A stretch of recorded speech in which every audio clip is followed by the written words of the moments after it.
আসসালামু আলাইকুম। আজ আমি মাংসের মশলা গুঁড়ো করব। দেখেন কে কে নিয়েছি: তেজপাতা, কালো এলাচ, দারচিনি, সাদা এলাচ, গোলমরিচ, লং, আর আছে রাঁধুনি,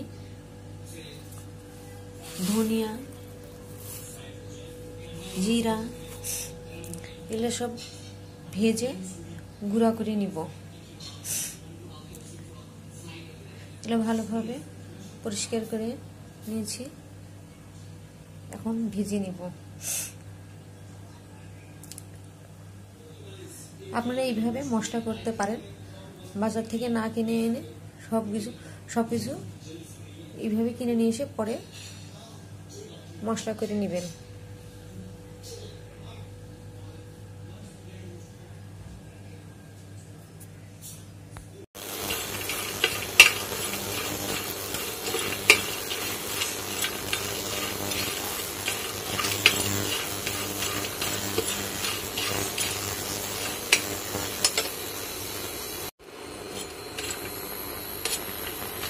কালো এলাচ দিয়েছি,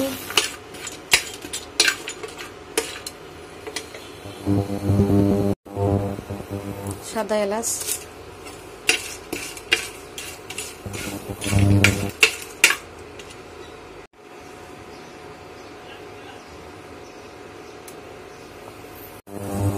গোলমরিচ,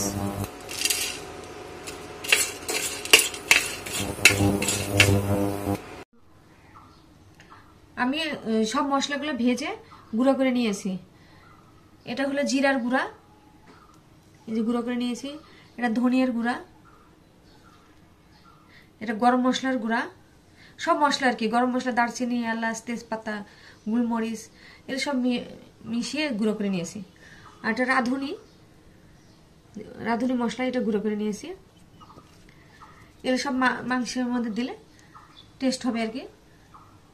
বাহির থেকে না কিনে এনে আপনারা এইভাবে গুঁড়ো করে নেবেন।